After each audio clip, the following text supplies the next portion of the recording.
Welcome to the Dear Lovejoy podcast. Welcome to anyone watching this stream live now. My guest today is Paterson Joseph. Paterson, thank you so much for coming on the podcast. You're very welcome. I just just wish I knew it was being filmed. I would have bought something nicer.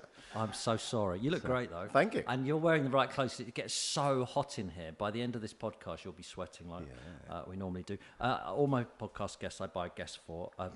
All my podcast guests I buy a present for. Do you drink wine? I do drink wine. Can I open it now? Yeah, if you want to. Now, it's a bit of a special bottle, this. I go to this shop, and the other day the man said to me, have you ever thought about buying anything different? I went, like what? And he said, how about this wine? It's from the Lebanon. Ooh. And I thought, do you know what? I might try that because how is your ethical compass?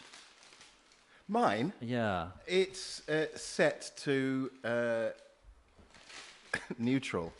I'm afraid. No, I mean, I was... ooh, look at that. It sounds so... I don't know anything about wines, really, but it comes to the Lebanon, and I thought...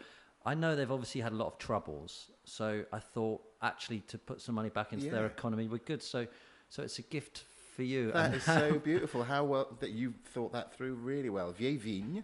So they've used some old vines, I suppose, that they must have got from France, and there they are in the Lebanon. You clearly know something about wine. I know a little bit. I lived there for about 10 years, but I was married to a French woman for 20. You lived in France? Yeah, lived in the middle of France, in Tours. How's that for your acting career? It was ridiculously fruitful. I went when I was about 40, and I presumed that everything would calm down. I'd see more of my family, and people would want me less because they'd have to pay for me to come over, and the opposite happened. Really? Yeah, and my family, my sisters in particular, they're very, I told you so. They were like, what made you think you were going to work less? I thought, because I'm an actor, and I've got low self-esteem. We all think we're going to work less and less, so it sort of turned the corner, and I ended up working a lot away from home. I did like living in France. I like getting away from the scene here and living there, but I do love England. I mean, the more I go away, the more I love it. What was your French like? Are you good? Yeah, I learnt it by ear. Did you? Yeah. So my poor ex-wife spent about 3 years answering questions like, does he like salt? Do you think he wants some sugar? Does he eat meat?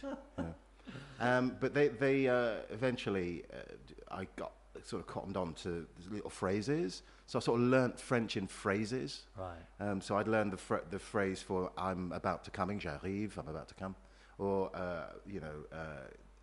will you look after him, vous occupe d'enfant. Those little phrases, which I almost didn't know the words of, but I knew the sounds of, like a child, I cottoned onto those. And so when I started reading in French, I remembered the sound and I fixed it to the way the word looked. And that's how my French, over about 10 years, built up. They say the way you learn a foreign language is by learning 100 of the local words. The 100 most important ones, like him, her, bread, whatever, water, drink. I didn't know that. And then once you've learned that, you can then start trying to string sentences together. Apparently that's how children learn how to speak. So that, I think, is really interesting, because I would sit there like a small child at dinner parties. After the initial, hello, how are you, oh, you're English, what about your royal family, usual stuff, which I could answer because it was just so repetitive. Then the conversation went into things that I didn't understand or I didn't know, local issues. And I would sit there for an hour, two, not saying a word, which is really good for me because I'm quite verbal. So to sit there and have to listen was terribly good. So you sort of reading body language and guessing that somebody's angry maybe and the words that they're using. And it was a really great way of learning, really safe way. But I wish I'd learnt the grammar properly because my grammar's awful. I don't know, the speech is the best bit. And what you said there is really interesting, is body language. And what's fascinating is whenever I don't speak another language, but whenever I've been in a foreign country, you can see so much of what's going on by just watching the way they're talking to each other and the way they're articulating with their hands and everything else. And we say a lot with our bodies, don't we? And also tone. Yeah, oh, God, yeah. You really pick it up. But I think there's a sensitivity when you're in that environment. I mean, I've written a book, so I've written a little autobiography in it, and it talks about how when you're an immigrant or the son of an immigrant, your radar is really finely attuned because you have to really, really listen to not only what the word is, but Yeah. what they mean when they say it, especially in this country, Yeah. because we're so nuanced Yeah. in the way we might phrase something. So I might say something totally innocuous like, "Oh, that's a really nice T-shirt," which on the paper sounds like a compliment. But when you've seen what I've just did, Yeah. you kind of go, "Yeah, you're saying Yeah. it looks a bit Yeah, you don't stupid. like it. You don't like it." My T-shirt, I by don't, the- by the way. I just said that randomly. It's ironic. No snow, no show, which is because it's so hot in here today. The heat. Do you like this heat wave? I actually do rather like it, I must say. When we're on set, people moan about all sorts of stuff. We're doing a thing set in the 50s, so we got these 3-piece woolen suits and shirts and ties Oh, and all no. that. And I got a wig on as well, so it's like wearing a woolly hat. I keep wanting to reach for it, to take it off, and I go, no, that's on for the day. But we're moaning about it, but I would say it's easier to act in the heat than it is in the cold. Because in the cold, the mechanism doesn't work. So you end up, very tight-lipped actors, and they have to come and sort of the makeup rubs your jaw. You get these hand warmers so you're not shivering. Whereas in the summer, you just get patted down. It's not, debilitating for actually acting. Well, while we're there, we might as well talk about the beach then, because it's one of the big jobs you've done. And Now, but the big job. you did say that it's your favourite job of all time once. Is it still your favourite job of all time? In terms of the movies, yeah. I mean, I've only done 4 or 5. But in terms of movies, in terms of on-camera work, yeah. Because, first of all, you get sent out to Thailand. So I just stop there. For 4 months, Yeah. it's an American studio, so it's Fox. So it's a lavish amount of money. It's Danny Boyle, who, I worked with a few times before, so it's like a mate, but he's doing a big Hollywood movie. And then it's Leonardo DiCaprio. So the eyes of the world are on this thing. And it's just like the most glorious experience of my life. Like, I didn't have an 18 to 30s life. I was 35 when I did the beach. Right. So I'd never had that. I'd lived more of a more conservative holiday life. So, but having those young guys there and young girls there who were like from everywhere, you name the country in the world and the continent in the world, they were from there. And really good mates still. And it was just like being on holiday. We had 3 weeks rehearsal. Do you know it was 18 years ago? I know, I do know. And every time we talk to each other about it, we're like, what? Because it's, most of them were in their early 20s. I was the oldest by, oh no, actually. Tilda was a little bit older, and one of the guys was about 5 years older than us. Didn't Leonardo celebrate his 25th birthday? In wild style. In wild Did you? style, yeah. What was it like? Did you? Well, he had a villa. We were all staying in very nice places out in Thailand, but we had this villa when we were living in the south in Phuket, and he just opened it up. So we were playing, handball in the pool and dancing on a massive dance floor, and he had musicians in and a disco, and he's massively into hip hop, but gangster rap. Really? Yeah, and I wasn't into it at all. So it's really weird that there's this sort of pasty-faced white dude and this black guy. I'm like, oh, well, that sounds a bit. What's he saying there about the guy's mum? I'm not sure that I like that, Leo. But he was massively into that, and he had his little entourage with him. Beautiful kids, actually. And he had his mum and his granny with him. So, I mean, he was a boy with all this sort of fame and fortune and stuff, but he was just a kid from California who wanted to play hip-hop and hang out with his mates. So he had that going on. It was really lovely to meet somebody at that point in his career. I haven't seen him since. I know nothing about acting. I know that I'm not good at it. That's why. Okay, how did you find that out, though, Tim? Because I've done it a few times, and I'm hopeless at it. I really am, and I don't know how to do it. But he is a really good actor in my mind. Yeah. Is that right? Yeah. Because I know he's good looking and he's charismatic and all that, but he's a great actor as well. Yeah, I think how you tell is how much people care about what they're doing, like as an actor, and how they're perceived and what they want to be perceived as. So I remember sitting very early on with him, and we were chatting about how everybody in Thailand knew who he was, and how he'd go up into the hills, these very obscure little monasteries, and there'll be people walking around with Titanic T-shirts on. Wow. And I said, how do you feel about all that, like being the nowhere in the world that you can go? And he said, he accepts it, that it's part of the game, which is very wise. But then he said, but I don't feel that people really see me for what I am, and I don't really want to be that poster boy, that I like, obviously loved Romeo and Juliet and doing Titanic, but the way people perceive me now is not quite what I want. I want to be an actor. That's why I'm doing this, he said. because the Beach was a sort of anti-hero. And I think he purposefully wanted those characters. And you can see now he plays those really brilliantly, because otherwise he knew he was going to get shoved into that pretty boy lead actor. But those parts aren't the most interesting. The interesting ones are the strange characters and the quirky characters and history that he wants to play, and also that writers write. So he was determined to be seen as an actor. I read an article once on him, and he was talking about the art of acting. Oh, yeah. And clearly he knows his stuff. But the one thing that really occurred to me, because I've tried to do acting on TV shows and stuff, messing about, doing sketches and stuff. And he said it's really hard to act naturally. You have to be such a good actor if you want to act naturally. You have to be an actor first and act before you learn to act naturally. And it makes sense to me. Perfect sense. But it sounds such a weird thing to say. But to actually come across as natural as he can and as you can, great actors can, it's hard work. You have to go through being an actor first.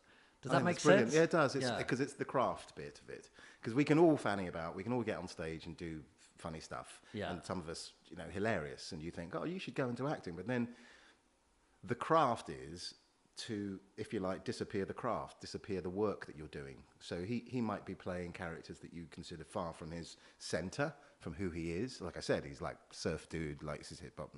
But the characters he plays don't tend to have that vibe about them. So he's having to shift away from who he is, even the way he breathes, sits, the way he looks, the way he moves his mouth. Obviously accents play a part as well. But then make it as if that's how I am if I walked off camera. This is how I'd be if I walked off this stage. It's not something that you can clearly see, oh, I'm just putting it on, but underneath I'm sort of twinkling away. This is actually, I'm immersed in this character, love him or hate him. And I'm the same when I walk off set. To the actor, that's what it's all about. What were you doing before, what are you doing now, and what are you doing afterwards? And if you can maintain that and people can believe that's a real person, then that's your job done. And I think he's great. We used to do sketches on Soccer AM, all me and the boys and all the crew, and we used to do sketches and we used to go, let's just try, pretend we're natural, and we used to film it and look back and go, no, we're going to have to act. We're going to have to pretend we're acting because this is not working. Trying to act naturally is just really hard. You have to go and up your game, try and look a bit acting before you... I think so. I think because it sets up so many boundaries, whereas in life, we could sit here for... Well, not this, because it's a podcast and people are vaguely being entertained, I imagine. Tim? I hope so. But we there's no vacuum, there's no room, rather, for any vacuums. We've got to keep it going, you've got to keep the ideas flowing and the conversation flowing. And on camera, you can get away with an awful lot without filling stuff in. But on stage, it's impossible because the audience is just sitting there watching you. So I'm sure he is a great stage actor as well. But if you can act something that the audience can see, all of it, they can see the way you move your legs, the way you move your hands. Do you look like a king? Do you really walk like a king? Do you sound like a king? Do you really sound like a servant, or are you just? It's impossible for you to play low status, so you still kind of sound a bit like you're in charge, even though you're meant to be playing this snivelling baldric character. There is, I think, for actors, maximum exposure on the stage, but the same thing applies. If you can be truthful and real, like 3-dimensionally, 4-dimensionally even on stage, you can do it on camera and vice versa. And I think acting for DiCaprio is probably. I would say he's getting better. And that sounds weird to say, a bit patronising, but I think he's getting better and better. By the way, apologies for that noise in the background. We've got building work going on. Every time we do a podcast, there's people doing building work in the back garden. But I thought it was that bumblebee that's... No, there is a bumblebee in here as well. With the hay fever. I tell you, this is a tough job, this. I've got you here in the heat with bumblebees. When I met you the other day when I was chatting to you the other day on Sunday Brunch when you were down there, it really occurred to me that you love your art. Which is great, but also that you love telling a story, and I know it's at length. Well, no, it's made me think about that. That's what acting's about, isn't it? The art of telling a story, and that's what I like asking questions and finding stuff out. That's why I like doing TV presenting. You like telling a story, none more so than your last project about Sancho, which is an amazing project. Tell us a bit about it, because it's such a great story how you got involved in it, and also his story. Yeah, it's finished now, by the way, hasn't it? Yeah. We finished about 3 weeks ago. But we'll come back. I'll do it again, as I promised. I'll do it till my knees go. It's quite a physical show. I really say it at the beginning of the show, and I come out as myself, and I basically just say, look, I wanted to be in a costume drama, so I've written one. There you go. and then off we go. And then I say, well, the problem was that people wouldn't cast me in anything because like they just go, well, there weren't any black people before 1948 and Windrush, and you'd go, yeah, fair enough. But then I'd started researching, thinking, oh, there must be somebody. Somebody must have arrived here at some point. And I find this incredible history that goes back to Roman Britain, which I could not get my head around. There's this guy called Septimius Severus, who was governor of Britain in like 240 AD, and he rebuilt Hadrian's Wall. When he died, his wife took over, and when she died, the sons took over. So they ran England, basically, ran Britain for decades, and kept the Scots out. And I find out he's Libyan. Oh. And not only that, there were 40,000 troops that came with him. Now, they never sent troops in the same land to a land to rule over it. It was always from somewhere else. So these guys have got to have been from North Africa. At least a great contingent of them must have been from North Africa, or certainly very far east. And I did nothing about that. I literally thought the first black person to set foot on in this country was the Windrush, the first people to step off the Windrush. So then there's lots of history, and there's a great book called Black England by Gretchen Gertziner. You can find out lots of this stuff. Henry VIII, because of Catherine of Aragon, he had a bunch of Moorish musicians in his court. So there's a famous guy called John Doe. But there's this tapestry, and I've seen this tapestry, and I just thought, oh, this is a bit smudged. You know, it's a bit smudged, that bit. But no, purposefully, they had done a bit of brown threading because he was a very famous trumpeter in Henry VIII's court. And there were apparently loads of them, Queen Elizabeth I. And so I'm going through all this history, and then I find this guy, Sancho. And I'm already by then blown away by how many different characters I could pull out of history. And then I find this portrait, black and white thing of Sancho. So it's a black guy. I mean, you can just Google image it. Black guy with hair tied back, slightly curly hair, but tied back into a bow. He's got a cravat and a blue frock coat, so those long sort of three-quarter length coats that they wore in those days. This amazing waistcoat, gold brocade waistcoat with bright red fabric and this beautiful trimming that's all in gold, and his hand with, a sort of flowery, lacy sleeve sticking into his breast. And it's like, that looks like Napoleon. That looks like a lord. That looks regal. What is this? So I started digging in. I initially thought it was a Hogarth print. And William Hogarth was a satirist who paint these satires on British life, English life in particular. So he'd show all these gaudy images of women with their tits out and men grabbing them, and men with their hands up women's skirts, and a debauched scene. And there'd always be a black person in the corner. Why? Observing. Why? It was like the observation was, oh, here are these civilized people, and these people you call savages. Look how you're behaving. Ah. And so there's hundreds of those prints. Right. And it's ostensibly about, British, English debauched life, but you've got this sort of satire going on at the background. And I thought that's one of these. If black people were allowed to be educated and given as much status as white people, they could achieve this and they would look like this, perhaps. I thought that's what that was. And slightly dismissed it, and then I dug into his story and found that it was absolutely true. And it's so Robinson Crusoe meets Oliver Twist that I was like, somebody's got to dramatise this. I don't know why someone hasn't done it before. So I started in 2000 to research, started writing in 2005, took me a while, and then finally finished it in 2010.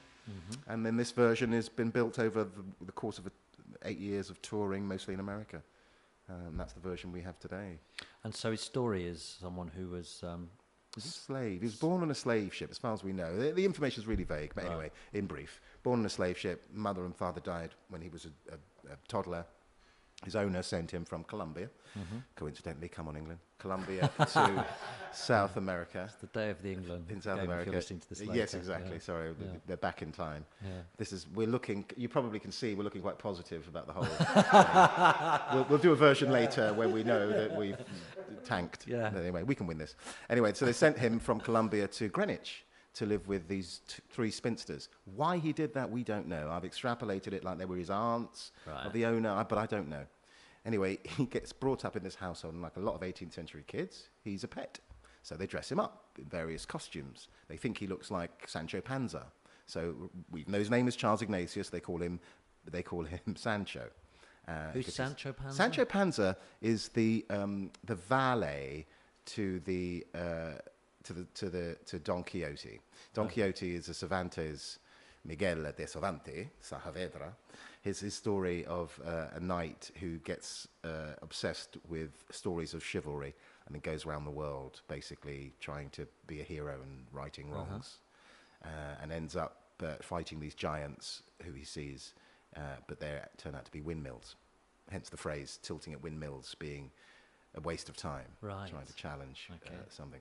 So he takes a fat servant with him, and he's meant to be fat and rotund, and he's called Sancho Panza. So they think Sancho looks like him. So no doubt they dress him like that with the sombrero and all the rest of it, I'm imagining. Anyway, he runs away from them because they won't teach him how to read. He's 7 years old. He gets found in the park, in Greenwich Park, in Blackheath Park, by the Duke of Montagu, coincidentally, who thinks he's hilarious and feisty, and secretly, though he returns to the sisters, secretly teaches him how to read and write. So the boy ends up working for the Duke's family later in life as a butler and then a valet. Very, very high positions. You're in charge of the entire household and the household accounts and budget. You're a very responsible person. Okay. So he becomes the butler to that household. But he's also a musician. He learns to play various instruments, and because the Duke's family end up being the keeper of the King's horse at Windsor, he ends up part of the royal household. So he writes a book on the theory of music, dedicates it to Princess Charlotte, who's the King's daughter. He is an actor, along with David Garrick, who is said to be the greatest actor of the 18th century, very naturalistic for the period. He apparently attempts to become an actor, but there was a speech impediment, which I always think sounds like a bit of casting that I get. Oh, Paterson, they went another way. What do you mean? Like somebody who's good. And definitely younger than you. But anyway, they say he couldn't be because of that. But then he also, when he was too fat and gouty, because he ate a lot and drank a lot, and he loved the women before he got married to his Jamaican wife.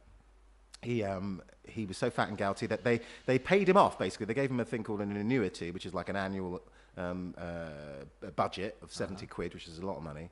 They say about sort of 35 grand in today's money. That's just like ready money. Each year he'd get that. Right. And so he said, I'll set up a business, and he set up a grocer's store. And because he was a property owner, he could vote. So he voted. He was the first black man to do so. White people couldn't vote. Only 2% of the population could vote, and you had to own property. 1774. First time, 1774, and then the final time, 1780. Sarah Beanie on this podcast told me the reason why British people are obsessed with owning their houses where the rest of the world aren't so much is because of that law. Because we had to own our houses to vote, everyone wanted to own a house, so they had to. And that's why we're still obsessed with it, because it's still being passed down through the generations. That makes so much sense. Yeah. That's like a light bulb going off. Because I understand the desperation. I mean, I'm a child of the Thatcher era, so I have deep hatred for her and the fact that she stirred up the venality in the British nation. I think she stirred up a greed in us. But actually, she stirred up what was already there. People wanted to own their own homes. And you're absolutely right, that must have come from that. She was part of the Selfesteem movement as well with Ronald Reagan. Will Storr was on our show. That book, Selfie, there, which is behind me, the silver one. If you ever get a chance, have a read of that, because he explains that whole period in the 80s where everyone believed in competition, self-esteem. And that, did you just say greed? Was that what you said? What was the word you used? Venality, same thing, greed, But it was one of those things that I think, it became very prevalent in the 80s when she was there and Reagan was there and stuff like that. And of course, I mean, it's a bit like people stoking the immigration argument. You know, you're stoking something that people are already worried about. They're already feeling like there's a lot of money flying about in the 80s, but you're not getting any, or late 70s, and you're not getting any. And so here's a chance for you to get some. And if you're working class and you've never owned anything and your family passed down nothing, you know, because we didn't have the money to think I can own this piece of land. Of course that appeals, and it's right that it should appeal. But the way she did it, the systematic selling off of council houses, that destroyed communities overnight. because people who were living with adult children and they were buying their property, when that child needed somewhere to expand because they were having a kid or they were getting married, they couldn't go next door because next door isn't owned by the council anymore. They couldn't go to even the other part of the estate, across the walkway. They had to go to another borough. And so that split up communities. That, I think, is largely responsible for this quite dissipated communities that we have in London. I mean, I do, and I'm not that old, remember a time when people thought that, socialism wasn't that bad a thing. And in that period, it became communism. It became equated directly with communism. And so you get Red Ken, so Ken Livingstone, who was running the Greater London Council and doing all sorts of great things, actually, for the youth. He was vilified. There were communists everywhere. Every Labour activist who spoke about the NHS, they were always vilified as being communist. But what it was because I had Harriet Harman on here as well, and I read her book, and it was interesting because I admitted to her I was probably more influenced by right-wing media at the time. I don't know why, but I probably read more of it. And so they sort of made her the enemy of the housewife and stuff like that. But it was very much the right and the left. Yes, like we are today. Tony Blair, exactly what I was saying. Sorry, I keep mentioning old podcasts here, but I talked to Johnny Vegas about this the other day. Well, you're nostalgic about the good ones. This one isn't going well. This is like a flashback episode. Let him just be cutting to other better interviews. It's fine. Use me. But it was the right and the left, and then Tony Blair maybe brought it all to bit to the middle, and now it seems to be going back to where I was as a kid. When I was a kid, the rhetoric was they're coming over here, stealing our jobs, and all that sort of stuff. It's the same now. Exactly the same. Haven't we gone back to where we were with the thoughts on immigration? Well, we have. Just a different set of people they're moaning about. And I think that will probably be waves of it. Having studied a little bit now of British history, I can see that there were waves of it when the Huguenots came. Who are they? They were the French Catholics who were persecuted by the Protestants, who were persecuted by the Catholic monarchy, who were determined to get rid of all protest, and they were persecuted, and they ran. They went to America and they came here, but they were French, and largely tailors and some jewellers, I think, amongst them, and they ended up largely in Covent Garden. Right. So that whole area was Old Compton Street. That was very French tailors were around there. And then you had the big influx of the Jewish community that came in from the East, and they obviously ended up largely in the East End as tailors and goldsmiths. And so we've always had these communities that were vilified when they first came in, and then we kind of got used to them. Like when the major Indian, well, they were African Indian actually, population came in from Uganda and Kenya, having been thrown out by Idi Amin in the early 70s. Black people who had, come in large numbers in 1948 and been vilified and had to fight their corner, and all the rest of the things that were said about them, taking our wives and our women, all that. The same things were being thrown at the Indian community as were being thrown at us. And that was when I woke up, really, I think, as a citizen. And I went, well, this is just a cycle, isn't it? They were calling us Pakis, but in different terms. They were using the N-word. But actually, we should stop doing that, because that's the same thing that's being perpetrated on us. But that's the cycle of immigration in this country. It's always been like that. So what is the solution? Just time? Time, I'm afraid. Time and humour, and I think when the Indian community learned to not only laugh at itself but have its own entertainment and just be part of British society, then we got into Bollywood films. Then we got into Indian cuisine. Then having the local shop be run by Pakistanis and Indians felt like nothing. When they first came, I don't know if you remember, but it was like, they're taking our stalls, they're taking all our shops. And I would ask these old white guys, and they'd say, my kids don't want to work in this newsagents. They've seen what my life is like, getting up at 4 a.m. and not leaving till 7 at night. They don't want to work here, so we sell them. This, I think, we'll always go through these changes. We've been through them since, obviously, at least Roman times. There is always an influx of new people, and then they just bleed into the population. And then there's a new influx, and they bleed into the population. The difficulty is when communities stand out and are determined to stand out, and won't integrate, or at least won't open themselves up. That's when you have cultural difficulties. It's normal, it would be. Yeah, we've got to make sure that everybody mixes, right? Yeah, So but not lose themselves. You don't have to lose anything of yourself, but yeah. Common ground. Common ground. Find common ground. Football. Yes. I say that. I say that like flippantly, but it often is sport. It really is, yeah. Sport and things like that, which often bring people together where there's no it's where you can all unite and support something. Look, I was married to a French woman during the 1998 World Cup, and I'm a Brazil fan, and I'll tell you why. But I've always been a Brazil fan. I struggle when Brazil are playing England, just because of the nostalgia about it. But when they fielded that team, which was 85% black, it changed the DNA in France of racial politics, the way people spoke about being French and what French means, because being French was largely speak French like the Académie Française wants you to, and be white. That was, eat these things. That was what Frenchness was about, which is not the case with us. I mean, there may be a bit of, well, if you're black, can you really be English? I get that. But we don't have but you eat that. So you can't be, and you have that funny thing in you say this, you speak like this, so you can't be. We accept that people are British because they're here and they are involved. Whereas in France, it's all about having a certain cultural identity, and that changed. It changed France. Everybody thought it was going to be very short-lived, but it did. It changed it permanently.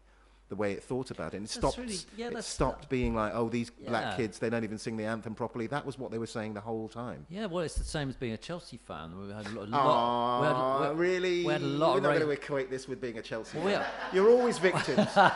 One of my best friends is a Chelsea fan. We had a lot of racist fans, as you know. Going up to true. Going up to Chelsea years ago, they used to sell on Fulham Broadway. They used to sell British Bulldog, which was a National Front newspaper. Yeah. They used to sell that.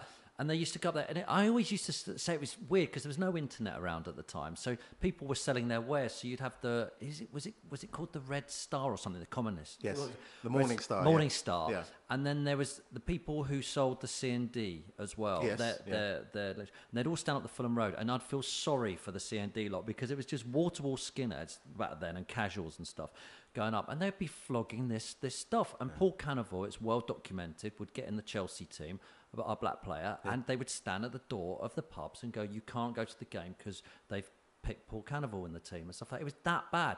But eventually, as all the players started coming through and you ended up with people like Ruud Gullit and everything else, I think people generally, there was still obviously a racist element there, but people started changing their views. Yes. An ex-girlfriend of mine, her dad was, he was terribly racist.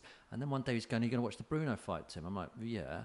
And he goes, oh, come on, I think Bruno can do it. And I'm like, hold on. Whoa, you can't have it both ways, and eventually... How did he justify it, though? Because I'm sure he did justify it. He's one of us. Yeah, okay. He's one of us. That's what he used to say, he's one of us. But it's just that weird moment in time where he couldn't quite get his head, but one of us is all right. Yeah. He's fine. I wonder, this is probably not a conversation we're going to have now, but I want to know, in his mind, what that meant, what one of us meant. Because obviously I couldn't find anybody more British than Frank Bruno.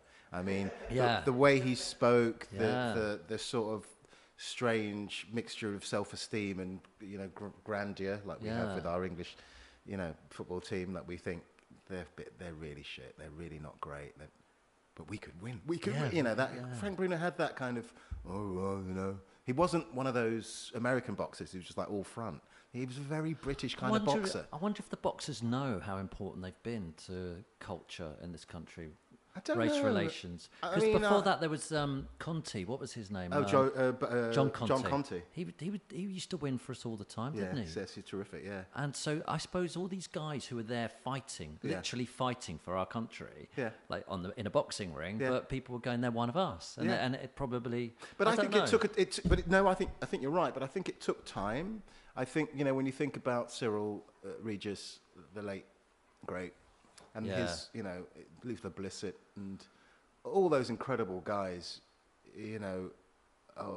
I think about what it's like to be the first black footballer at West Ham, What would that have been like coming out, be that first black footballer at Chelsea, and know that even your own supporters don't necessarily agree with you or want you to be there. That must have been so difficult for those guys. People should I think Paul Cannibals done well. I know he's done a documentary and he's written a book about the hard times he had emotionally and mentally about it, the depression he suffered from it all and everything.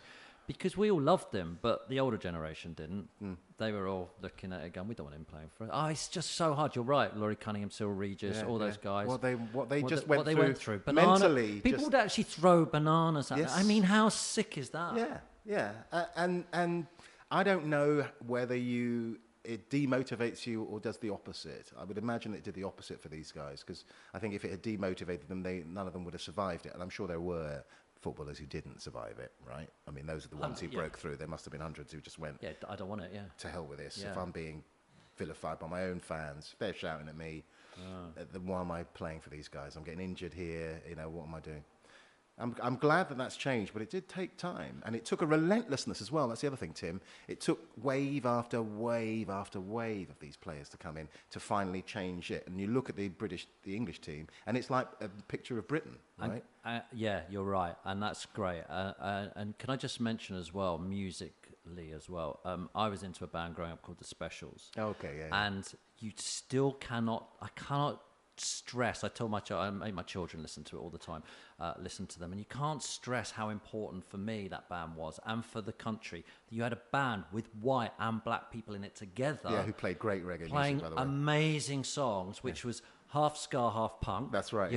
Joining it together, making the greatest sound. The Two-Tone label, which had the Selector on it, and they'd signed loads of stuff to begin with on the. I think Madness put their first record out on the Two-Tone label and stuff like that, and all those bands and the Body Snatch and all those guys. But it was just that scene was absolutely came out of the Midlands and was incredible, and that music as well brings it all together.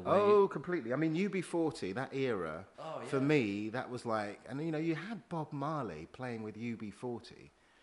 And obviously the Specials and the Clash this was, I mean, the most eclectic music Britain would ever have seen. I mean, you had music coming from Jamaica, from America, obviously, but music from the regions. I mean, not just Liverpool. There was music coming out, as you say, of the Midlands, but there was music coming out from Scotland. There was music coming from Northern Ireland.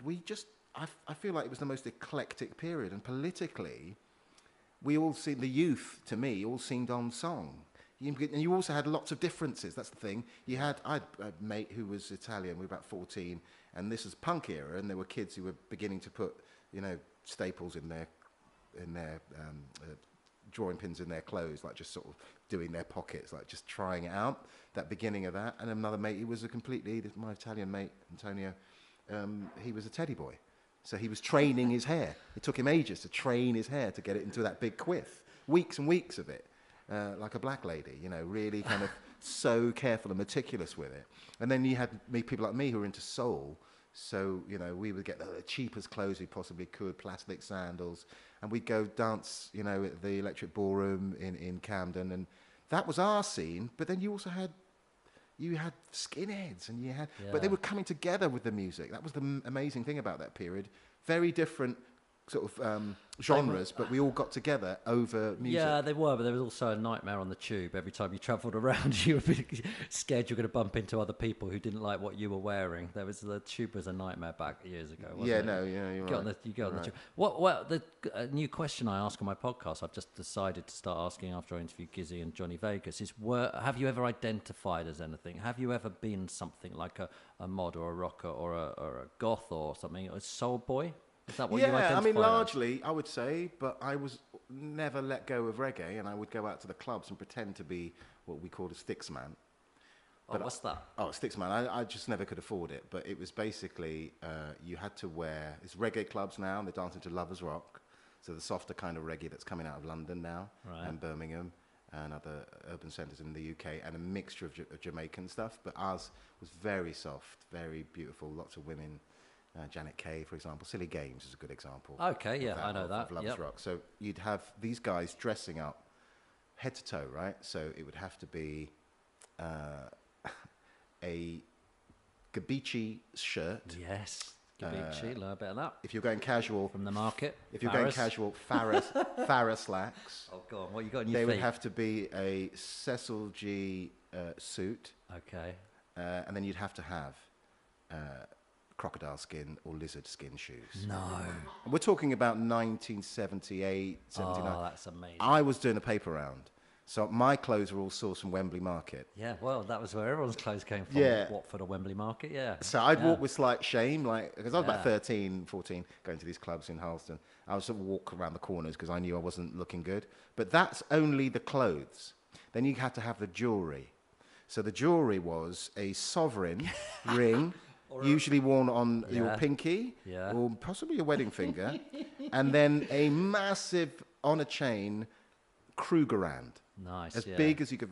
Nice. As big as you could get it, Right. And then you have to be able to pose in the right way, which only the people on the watching this could possibly see. So often people would be, you'd see guys stand. There's a lot of standing about. Blokes are doing a lot of standing about, checking out girls in very, very dark rooms, very dark. Like the only light was a little tiny light over the DJ in the corner, and he had no headphones. He was just doing it by hand and by ear, by eye, changing discs. So you'd be in the corner and watching people dancing, you know, and the ring would have to be showing. And there was usually a bit of a chin stroke thing going on, just casually stroking your chin. And your feet would be ever so slightly pigeon-toed, so you were showing the maximum amount of shoe. Amazing. On your, and I swear to you, I started reading Sheridan, who is an 18th century playwright of these comedies, where a lot of it's set in a salon. People are just taking the rise out of each other, ripping each other for their clothes they're wearing and their old fashions. And I wanted to set a play in that environment because I thought it worked so well. And the girls were always wearing twin set and pearls, basically. It was that aspirational stuff, 80s aspirational stuff. Yeah, it was. And they would always, they'd look like Lady Di, the girls. They were always in these twin sets.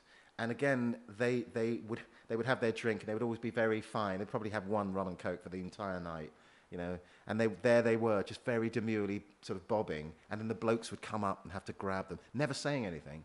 Oh, Never really? saying anything. Oh, no, just walk across. Body language? Yeah, if you could see them in the dark, because it was very, very dark. So it was like shape. She looks nice. I like the shape of her. Or somebody might light something, like a cigarette or something, and you might see the glow, like, oh, she does look all right. Yeah, because you could smoke indoors then. No, you can smoke indoors. Oh, my God. But, you know, there was a whole world. And so I would consider myself bouncing back and forth because I love going to Camden and dancing at the Electric Ballroom because they had amazing different, you know, they had sort of the disco stuff that was still hanging about. They had more of the body popping stuff. They had 3 levels. And then in one room, could never dance this, they had Latin jazz. Wow. Oh, my God, Tim. See these guys dancing. And they'd always, it was very dark again. This is the theme of the 80s. And they would have these black patent leather shoes, so shiny, shiny shoes, usually white socks, or certainly fluorescent socks, drain pipe trousers, pulled up a little bit so you could see the sock, and their feet work was what you watched. You would just dazzle by them. Probably would do flips and things, but this is just Latin jazz in a very small room, and you could hear this thumping as they stamped and spun, and it was, I don't even know where that stuff has gone, but it was incredibly eclectic. Yeah, it was great, wasn't it, in those days where you had a thing. You had a style of music and that was your thing. Can I get you back to Sancho's? Because you mentioned earlier that you took it on tour around USA. And I had a chat with you about this. It became quite an important thing. Could I just explain the play for anyone who doesn't know? You narrate the play. It changes every night and you tell the story. So you're going into character, then you're coming out and engaging the audience, going through the, what's it called, the fifth wall? Fourth wall, sorry. God, I didn't know there was a 5th one. I've got more work to do. Damn. Sorry, the Finally destroyed one of them. 1, 2, and 3 were very tricky. 4th, we thought we'd gone over. Apparently, there's a 5th. Sorry, the 4th wall. You engage the audience. You talk to them. It's a different play.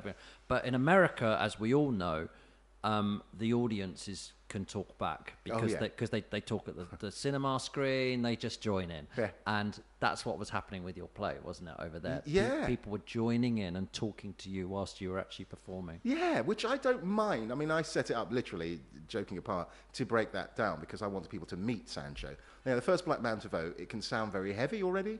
Like, how did he do that? It must have been really hard. I bet he was, you know, beaten up or whatever. But his story's stranger than that. But he's English. How's he appealing to American audience? Well, the thing is, that's exactly what I thought when I first went there. I was like, my first gig was at the Kennedy Center, and it was like 450 kids, because they don't let adults in the theater with kids, because the adults complain that the kids make too much noise. So I had 450 American kids making the cacophony And I was like, why am I doing this first thing, 11:30 on a Friday morning? Why am I performing in front of kids first? And I go out there, and honestly, they were one of the most attentive audiences, and some of them were really young, almost too young for the play, like 10. But what they got from it was this boy, because he starts off as a boy, was practically abused and beaten and dismissed, ends up being this amazing guy who can play music and sing and dance with one of us, and then has loads of kids and is really happy and votes. That's amazing. And when I asked them those questions, that's what was coming back for me, that how he came from this. So they all understand that. A lot of them understand, because a lot of them are sons and daughters or grandsons and granddaughters of immigrants. So that story of heroism through the odds, they really got. But the vote thing was the thing that surprised me. Because at the end, he has to find his papers. And when he does, not that much of a spoiler, because we know he voted, when he does find it, the audience started cheering. And I didn't know what to do with that. Because it's a moment of tension, but I didn't know how insightful it was about their condition until the Q&A afterwards, when these 4 African-American ladies, probably about 80 odd, got up and went, son, that's not history, that's happening to us today. We need to find our papers to prove that we're citizens and we can vote. That's happening to black people today. And the whole audience was like, ah. But I began to realize that the play, its subject matter was more than just, hey, look, black people were here before 1948, which is kind of my point.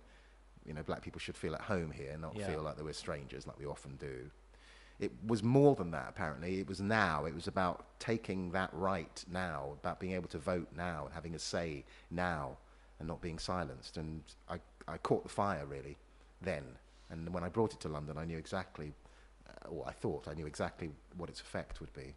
And it was much more than I thought. How many people, what percentage of black people vote in America? I don't know what the percentage is who vote. I know that low, only though? 80 odd, less than, over 80% of Americans do not have a passport. And if you're asking people to have a photo ID, then most of our go-to photo IDs will be a passport. Nowadays, obviously, we have driving licenses with pictures in it.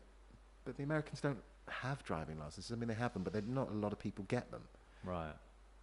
They don't. Yes, you can say just get your act together and get a driving license, but because the Republicans largely know that that's a thing in the working class and immigrant community of not getting their papers sorted out, stuff like that, because dealing with officialdom is difficult for them for very good reasons, they tend not to have those driving licenses. And then they go, oh, well, you can have a gun license. Well, yeah, I can get a gun, but am I going to go and get a gun license? Probably not. Right. So even though it's their own fault in that you need to get your official stuff done, there is also a knowledgeable disenfranchising of many, many communities, the African community and the Hispanic community and the working class community who did vote largely Democrat. So that play then becomes about, empowering people to say if he can vote at that point, with all that he was going through and who he was, his status, do your level best to vote. And at the end of Harlem, at the end of each show in Harlem, we did a voter registration drive, which was just great. Brilliant. For me. You're going back, aren't you? For 2020. They've invited me. It's informal, but they've invited me back in 2020 to do, because it's the presidential election year, to do various theatres in New York. Do you think this is one of those plays, because you have worked really hard at it and it's your thing, do you think it's one of those plays that you've got there forever and every couple of years, because it's so relevant, isn't it, now, and it will carry on being relevant, that you'll keep bringing it out, taking it out, finding somewhere to go and put it on for a few weeks or something? Is it one of those? Yeah, because I think at the moment its power is the vote. But I remember I fully finished it in 2007, 2010, that kind of era. So that wasn't why I wrote it. I didn't write it for that. I wrote it to meet him and to say, this is Black Britain. This is one of your Black Britons. This is one of us. It will have a resonance when people start thinking about other subjects. It will resonate with people who are concerned about death and their family and the legacy of their children. It will resonate with people about acting and about the creative possibilities for ethnic minorities, because there's that in it. It will resonate with people about what the status of an immigrant is and how that person can feel part of a country, even though that country often pushes them away, and how you can still fight for your corner as being a British citizen and being part of this country's story. So there's going to be a lot, I think, over the years that will pop out from the play. I hope so. Anyway, I'm conscious of time, and I want to get a couple of things to talk to you before we finish. And one of them is, do people like me frustrate you? You're a lover of Shakespeare. Mm-hmm. That's kind of where you started, wasn't it? Your acting career. Mm-hmm. Well, it was where you started. I don't have the joy and the pleasure that you get. What am I missing? Okay, I do these improvisation classes, teach them sometimes, and the one thing that we always understand is that the first thing you want to say, you often censor because you think it's wrong or rude or sexually deviant. You were about to say, I don't get it, but you stopped yourself, right? Yeah. I think it's perfectly legitimate to go, I don't get it, I don't get Shakespeare. It's absolutely fine to say that. And the reason you don't get it is because you've never been shown it, right? All you've seen is versions of it that made you go, I'm not going to get this. Or versions of it that are like, well, I'm sure you enjoyed it, but I didn't get anything from that. Yeah. So if is that the case, it's not your fault. It's the fault of the people delivering Shakespeare to you. My thing is, don't show kids anything of Shakespeare until they've seen something live in front of them. When you see somebody going, to be or not to be, that is the question, in front of you, and they've got a knife or a bottle of pills, and you're going, oh, he's talking about wanting to kill himself, then the rest of the speech, even though you're not going to get all the words, who knows what a fardel is, by the way? That's in that speech. No one knows. It doesn't matter, because the way that they convey it, it's like watching somebody acting in a foreign language. If that person is broken by what they're saying, you're seeing that brokenness, and it almost doesn't matter. The vibrations of the word, if you like, are coming across. The tone that person's using, the way they're elongating their vowels, the emphasis that they're using on certain words, that to die, to sleep. That, to me, is like anybody could get that if it's conveyed in the right way. So it's not you. The thing is, it's the responsibility of the communicator to communicate to you how amazing this thing is. And if they're not doing that, that's their job. They're done badly, not you. So I think kids should see Shakespeare, have it live in a room somewhere, even if it's a brilliant teacher or two actors who come in for the teacher and show you one scene, Romeo and Juliet, what light through yonder window breaks. It's not difficult to have kids understand that boy really, really fancies that girl, and that girl really fancies him, but they're in the wrong family. Loads of kids can get that. Yeah, but it's about how they come across it the first time. But is it hard to be the person conveying that message? Is it hard to act Shakespeare? I think, especially if it's talking about kids, that's the hardest thing, is when we know we've got a matinee and there's just kids out there, but like, they're not going to. But you win them over, or you don't win them over. And I've had both cases. You win them over or you don't win them over by excellence, by it being just good.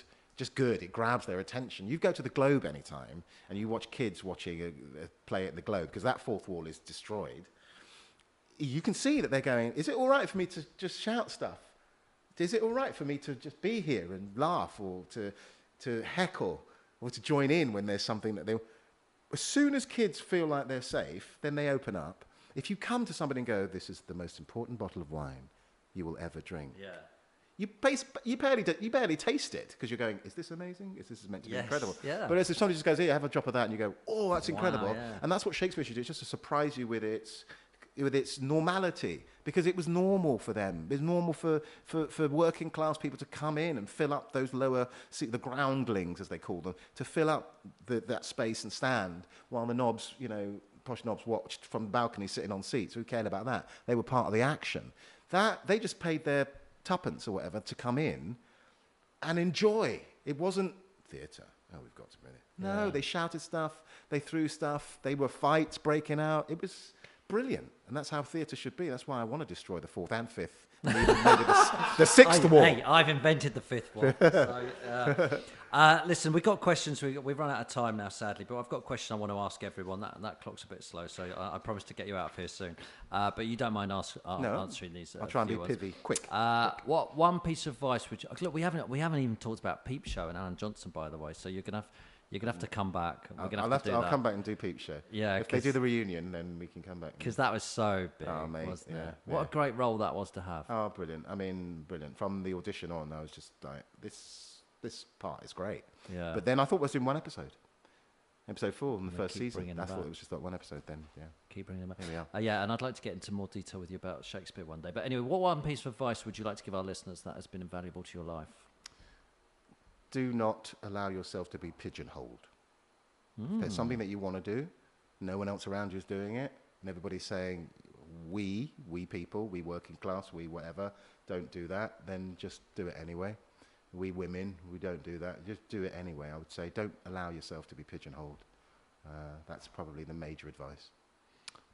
And allow yourself to believe you can do things. Yeah, it's all part and parcel of it. If you literally just set your boundaries here in front of you, that's where you'll probably hit. You might not even make it that far. But if you push the boat out and go, yeah, no one's ever done that in my family. No one's been to university in my family. You know, for you, that's on the moon. But actually push through and you find that, oh, that wasn't that difficult. There's more. It's a recurring theme on here of most of the people I interview. They all are, they were told they couldn't make it at something. And they thought, I'm going to go and do it. I was told I couldn't be a TV presenter. But I was also told by an ex-girlfriend's mum once to remember where I come from. I was like, no, I don't want to. I want to do what I want to do. No, exactly. Why do I have to be like you want me to be? The world's my oyster. I can do whatever I want to do. And again, a bigger conversation about this thing about write what you know. People often say, because I write a bit, write what you know. Well, I can get to know a lot of things. I can get to know a lot of things. Don't just make me the boy whose parents are from St. Lucia, from Wilson Green, write about that or act that character. Yeah. I want to play the King of Norway like I did. I know. But that's what I want to do, be free. Did you white up for that? I did. Inside. What's the biggest mistake you've made? Mistake. I shall try and be clever about it, but I think the biggest mistake I have ever made is not believing in myself. I think it's taken me, and I know it sounds like I'm going on about it, but I literally have only found my confidence in the last 5 years. Really? Yeah. I just presumed I couldn't write, Tim. I just presumed that I was getting away with acting a lot. Like, I'd have moments where I'm really good at this one, and then most of the time I don't even know how I didn't get sacked. So I had low self-esteem all the way through, which is helpful. Sometimes it's helpful. It makes you try harder. But I literally, only in the last 6 years, believing in yourself and just going, I can. Again, it comes back to the same thing about being pigeonholed and setting boundaries and limits on yourself. And I wish I'd found that when I was 25 and didn't waste 20 odd years. Well, yeah, but it means you are the person you are. Yeah. Any life hacks? Learn to be bored. I mean, have moments of boredom, man. Really? Oh, I think it's essential. I hate beach holidays. I'm just not into beach holidays. Give me a mountain. I like walking. Unless Leonardo's next to you, and then you're all right. filming the beach. Even that, I would take him up to the mountains and have a look at things from that perspective. Yeah. And it's not boring. It's certainly not boring walking up a mountain, but you are walking round and round a thing for hours. And so there's a sort of meditational thing. Yes. And I remember the first time I did it in the Southern Alps. We did it quite regularly as a family. We go up for 2-3 hours. You're walking up, you have a little picnic, and then come down. And it's like, this is actually quite boring because you're walking. It's the same spot, really. You're just walking in a spiral down this same road. But it opened my mind to such great things, like that weird thing, like you're looking at a view and you're going, I'm going to go around this corner of this bit of mountain. It's probably going to look like, and then no, it's not. It's forest. And then it was forest, and you go up and they go, oh, it's probably really dense here. And whoa, and it opens up. You're like, oh, isn't that just like life? And you constantly, like, all day, you're going. Well, this is like life. Just keep going. Just going to go. And you never know what's around there. I was in the woods not so long ago with my friend Dave. Dave and Robbie. We spent 24 hours there, just enjoying it and talking and mulling over the world. It's a very good thing to do, to get out into nature and do that. Yeah. And Dave went. He went to me. Look, see that all around you. There's death and life. That's died. That's living. That tree's died, it's fallen over, and where the lights come in, that's lit. And he was just talking about that, and I was just like, yeah, you're right, it's life. Also, a shrink once said to me, and I think I was going, I can't meditate. And he's going to me, you don't have to. Just go for a walk in nature. Make sure you're walking slowly, though. Don't start speed walking, and observe. Take it in. And as your thoughts come in and out, you go, oh, look, there's a tree. And as you're thinking bad thoughts or whatever thoughts, just look at the nature around you, and that's the same as meditation. You just lose yourself. That's brilliant, because I'm literally thinking about that yesterday afternoon in Gladstone Park, my park that I grew up in, I'm now back there. I'm thinking, you don't need much. No. I'm just sitting in this local park, and I'm just sitting there. I'm not going to listen to the radio, and I'm not going to play any music, and I'm not going to call anyone. I'm just going to sit here, make myself sit here for 5 minutes. And again, like you, I struggle with meditation. But the point of meditation is it's a distraction. It's meant to distract you from the things that you're worrying about and worrying around. And that can be done with just sitting in a park. Couple more final ones. Any book? Is there a book you recommend to everyone?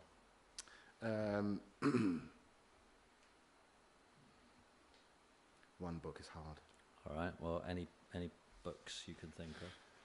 Don't worry if you can't. Well, no, Black England, obviously, I just think from the subject matter that I'm into at the moment, and come to me next year, I might be doing things about showgirls, who knows. But at the moment, I'm slightly obsessed with black history, so Black England, that by Gretchen Gertziner is a good one for that history stuff. And I'll stop there. I can't think of one that doesn't spring to mind. All right. What's it like being famous? Yeah, I think this will be the first time I ever answer that question without being falsely modest and going, oh, I'm not really that. Because actually, it's only enough for 2 people a week to come up to you and go, oh, you're that guy from, or what do I know you from? To the size of that bumblebee. That is a bumblebee. The size.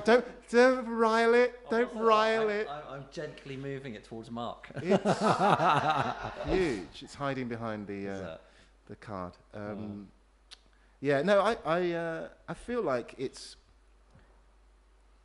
a shortcut. It's a shortcut in social interactions. Oh, okay. And I find it very useful. Oh, cool. Because I was never great at the small talk, build-up conversation thing. I'm either talk deep about stuff or I'm just taking the rise the whole time. So the great thing about it is, I don't know. I feel like fame has been good for me, the little fame that I have, because it makes me have to try less hard to convince people that I'm an okay guy and that it's all right to chat to me, or,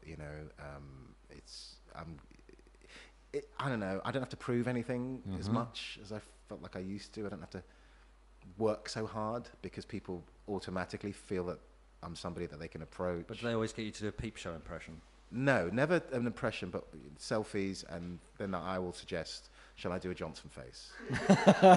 and then they go, yeah, like, would you? And I'm like, Go on, do it. Go on. You just have to have the air of slime. All right. What's the meaning of life? Love. Without a doubt. Okay. And final question: is there an afterlife? There's an after energy, but I don't think there's a life. Like, I'm not going to be hanging about going, hey, Tim, how you doing? You're not going to be haunting me. No, I'm going to be haunting anybody. I don't think anybody is haunting anybody. I think there's energy. I think there's something going to happen with my energy. But I don't think... What do you mean? I used to, for many, many years, believe in... I was an evangelical Christian, in fact, so I believed in heaven and hell and all the rest of it. But I no longer... I love that. 1 minute ago, I started to... When I used to be a prophet for the Lord...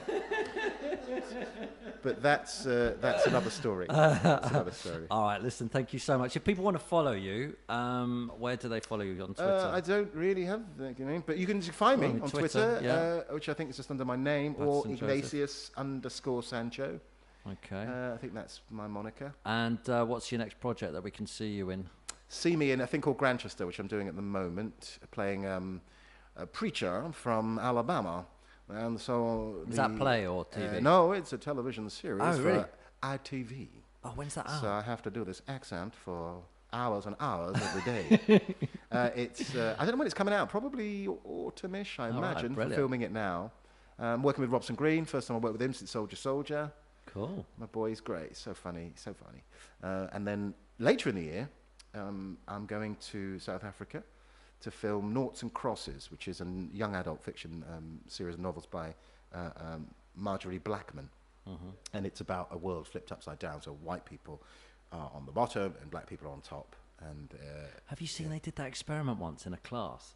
I'm going to get this all wrong, and again, we've run out of time, so I shouldn't really be doing this, but they said all kids with dark hair or something were dominant and the other ones weren't, and then the next day they flipped it round and watched the social interactions. And it's phenomenal. If you can, Is it a YouTube thing I could find? Yeah, I think so. I'll try and look it out. But it's the way kids interact if they think they're dominant, and vice versa, which we could start getting, which we can't. But Kanye West and Candice Owens and Trump, we could discuss that one day next time you come on, and what you think about all that conversation. I would love to discuss that because I find that fascinating. What's going on there? Have you read Ta-Nehisi Coates? No. Oh well, I'll bung you that. If you give me your thing, I'll email. send you that. Because that'd be lovely. His writing is tremendous on the African American story and the American story. It's great. Okay. All right, let's leave it there because otherwise we'll carry on forever. But hopefully come back soon. Thank you so much. That was a brilliant podcast. Thank you for the wine. Oh, I hope you enjoyed. Let me know. Let me know what it's like. This evening. Good. Thank you, Paterson. Cheers. Bye. Thank you. Bye-bye, everybody. Bye.